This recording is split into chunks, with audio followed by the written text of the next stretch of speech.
Okay, just wanted to show I've added another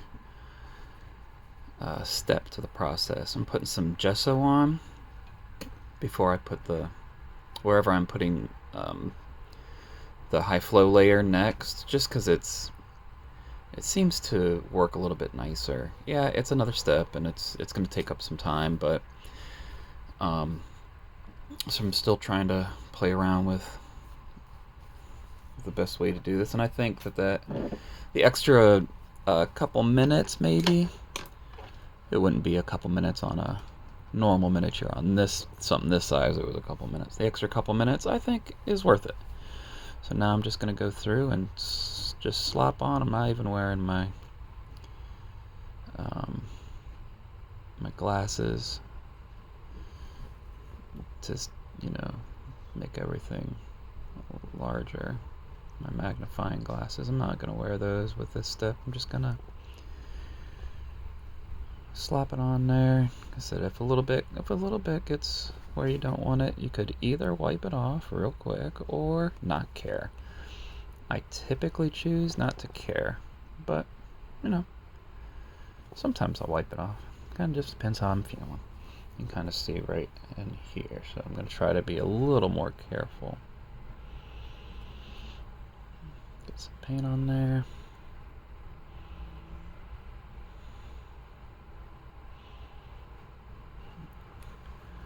Because at the end of the day, I mean, it wouldn't be weird if some paint was chipped or in a spot where it didn't want to be, because he's doing all that fighting. So thematically, I don't care. I don't want to be sloppy, but I just want to, just take some care. And then I don't want to get a ton of paint on the rocks either, because that would make less sense for them to be blue. I mean, yes, the paint could chip off of the Sentinel and onto the rocks below, but I don't want to get too much down there just because.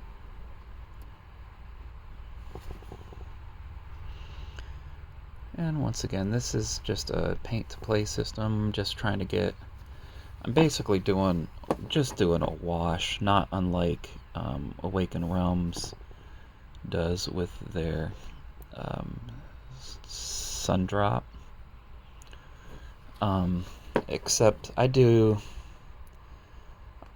on some models, especially where there's tons of flat parts or something this big, I like to have one or two colors to go with the sun drop, especially the wash, especially if it's not designed for a wash. Like the Awaken Realm miniatures are definitely designed for a wash. So they've got a good color to hold the wash for it to pop. They've got nice, like, super deep like details to hold the wash, nice crevices. But not all. Well, most models don't. Even good models, like Simon does some pretty good models. And then, but it's gonna make it look a little bit nicer to have some paint. And I mean, these models are just gigantic compared to regular models, so they're gonna take 5 to 10 times longer or more. So these, normally I want to kind of paint and wash and polish and wipe. I want all that to not take more than 10-15 minutes per model. The Awaken Realm models, you can fly through those, because you really, like I said, you really don't need to put any extra paint. They're made to hold a wash. They look great with just a wash. I mean, you certainly can, put another, like a base color layer on like I'm doing, but you don't have to. You can fly through those couple minutes of mini. It's just putting on the paint or putting on the wash and then wiping it off. And I don't try to be super careful. I kind of just slop the wash on there, and then I use some wax, some polish to push it along and get it in all the crevices so I don't miss any place, and then I wipe it off with a little makeup brush, and it ends up looking like this. And I'm doing a couple of different washes just to see which I like better. This would be with the black. He's pretty much done. Maybe do some touch up on the base. And then this is gray, and he's almost done. I still have to do some polishing and wiping and touching up here and there, but that's what this will look like when I've got the wash on it. And it's an oil wash. It's super forgiving. What I'm putting on this layer, instead of putting primer on, I don't like to just slap a bunch of primer on over everything, for a couple of different reasons. So I just put some gesso on in the places that I want. Just in the places that I want to put the high flow acrylic. And then I use the high flow acrylic. I use the golden, but I use the golden, but I also make some of my own too, because they don't have all the colors that I like to use. And I'll do a video of that. And eventually I'm gonna, when I understand how to edit and do this whole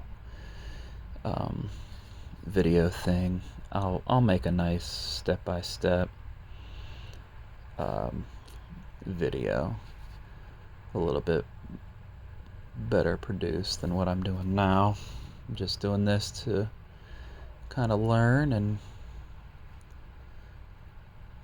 build up some habits, so when we're doing better videos, I've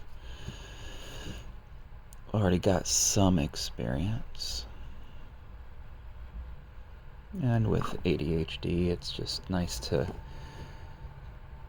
get some habits started as soon as I can. So I'm gonna make these videos just to, because I know no one's watching them. It's alright. It's okay. You know, the first time we try anything, it's not gonna be pretty. And that goes for this process that I'm trying to develop and to make this part of the hobby easier for just board gamers to start painting. That goes for that. It also goes for, you know, me learning how to do videos in general. And I just think it's a good way to learn things, is just jump in and make all the mistakes. Make all the mistakes you can make. It's not gonna be perfect, but it never will be until you learn what all the wrong ways of doing stuff are. Makes it much easier to eventually learn the right ways.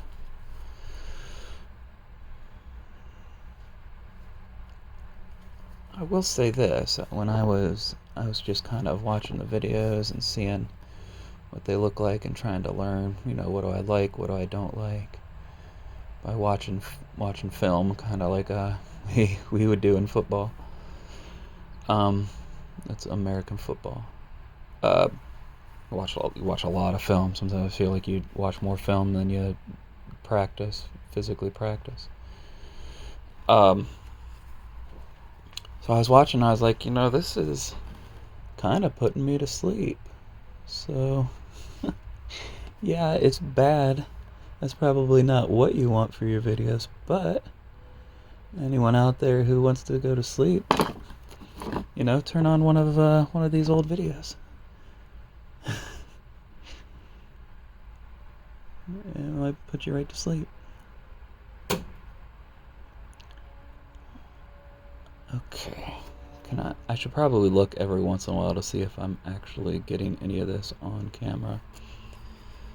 While I don't expect people to watch it, I at least don't want to sit here just with doing nothing. Just pointing the camera at a desk for a half hour. See, I'm not super careful, but I'm also not, I'm not sloppy McSlopperson. For a couple reasons. I'm trying to learn, and this obviously isn't the best paintbrush in the world. I'm learning on crappy paintbrushes, and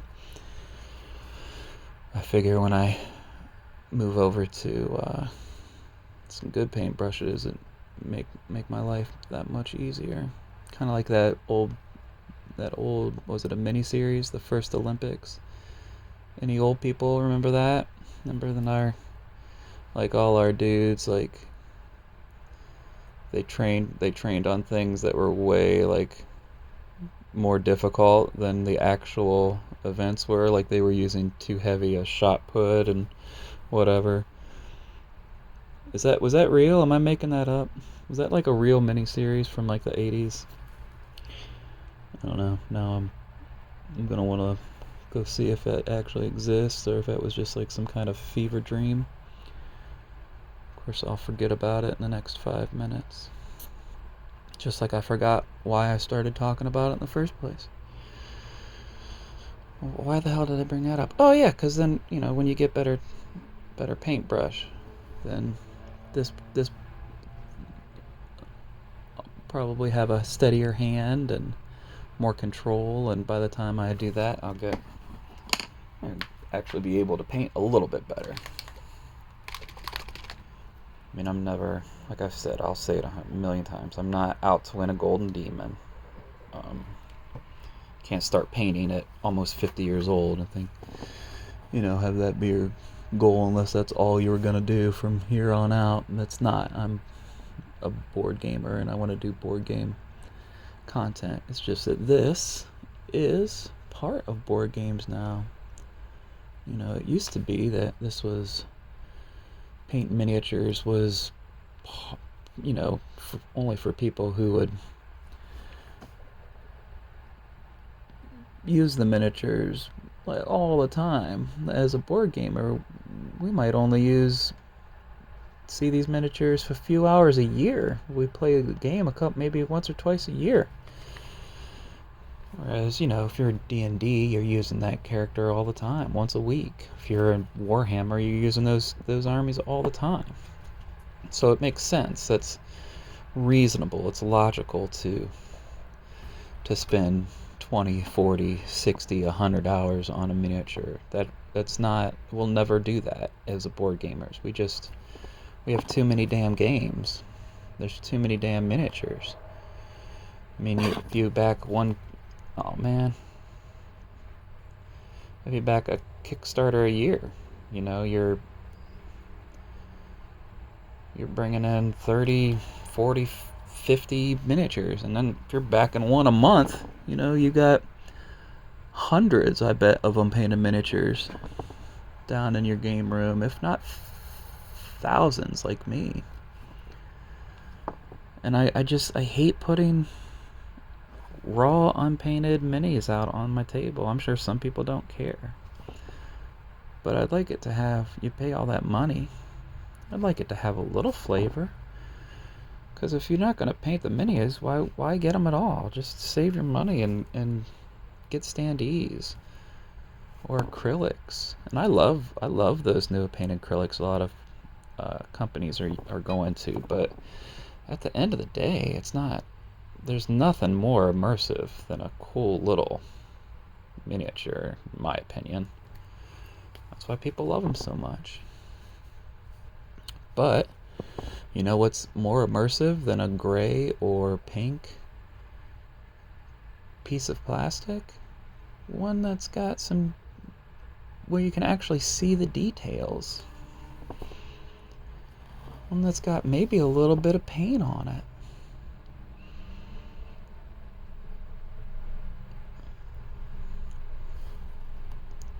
So that's what I'm doing. I'm just trying to find a nice, quick, inexpensive,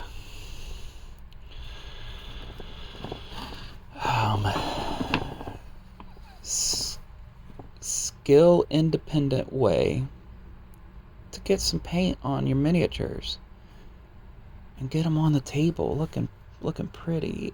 You know, not perfect, but pretty. Maybe you only play it once or twice a year, but by God, it's gonna be pretty when you do it.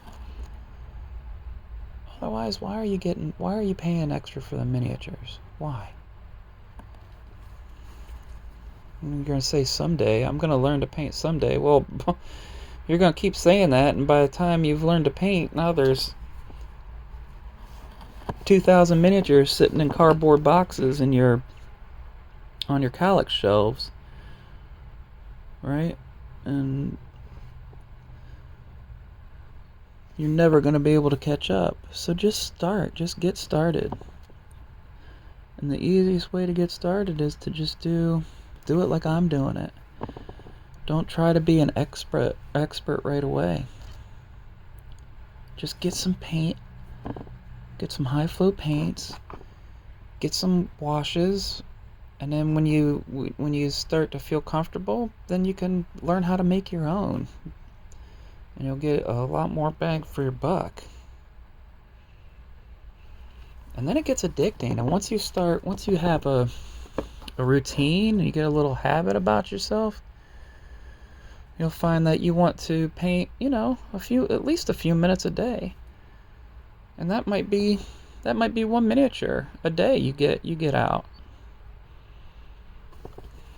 And when you have a lot of time, you can kind of bang out a bunch. And before you know it, you're starting to do a whole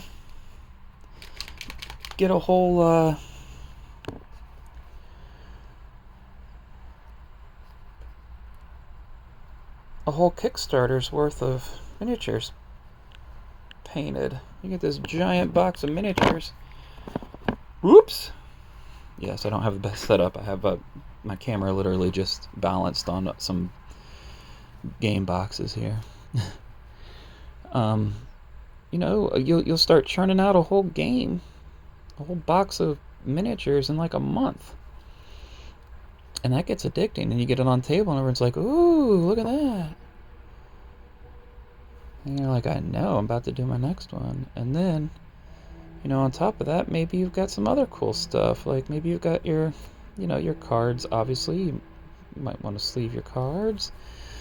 You might want to put some coin capsules, find the perfect fit coin capsules for all of the round tokens. Maybe the tokens that aren't round, maybe you throw some acrylic on those. And I found some good ways to do all of those things, and eventually I'm going to make some videos for those as well. And then you've got your system for putting them away and taking out your stuff. Everything's labeled real nicely on baggies, and you just have a total hobby system down.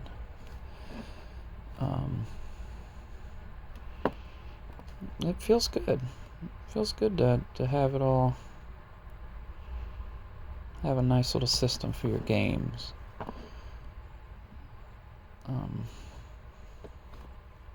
It feels good for me anyway, but it's something that I've been working on for quite a while, and getting this YouTube channel started and getting that out there so other people can see the different ways that you can approach this hobby. All the different hobbies that kind of come out of this one hobby. It's great for people who need the novelty, some ADHD, some other dopamine issues you might have, like what I have to deal with. It's a fantastic little hobby, and I'd like to eventually show all the things that I do to get the most out of this hobby. I'd like to show some other people, because I think other people would appreciate it. I'm almost done with the blue part here. Then what we'll do, I've already did the fun little copper. Kind of looks like gold, but it's called copper. On the golden high flow. Can you probably move that here? I'll let this dry, and then I'll do the rocks down below on the base,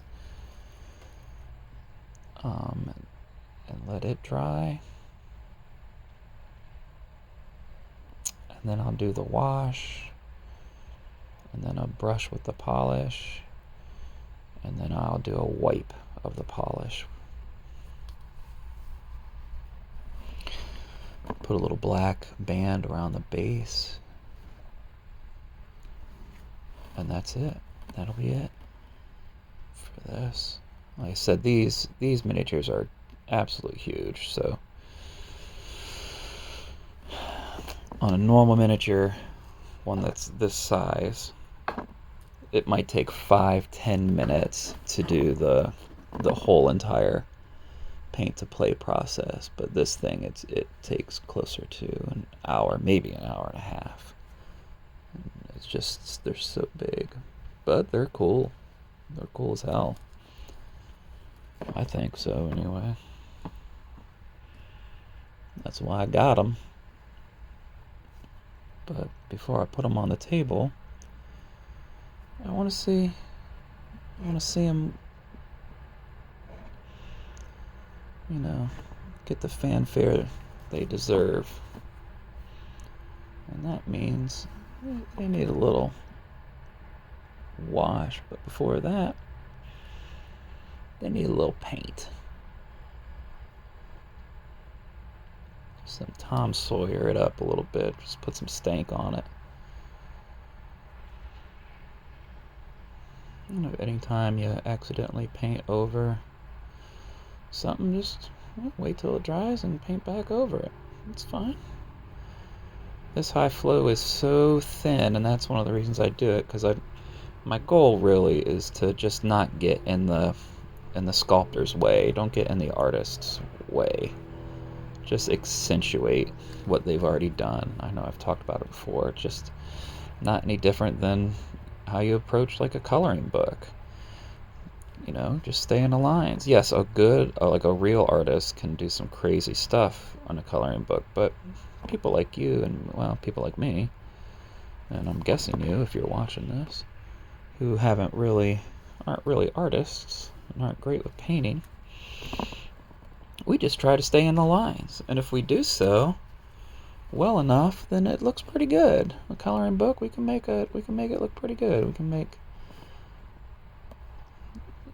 Coloring book can make people who have no abilities look like they have some abilities. And that's what I like to think this does too. Okay. So, yeah, I kind of got it all over the place, but it's hard to try to video this and hold this, and I just don't have the setup to do it well. I'm just trying to get something on film. So that's that. That's, eventually it'll get stuff on it to look like that.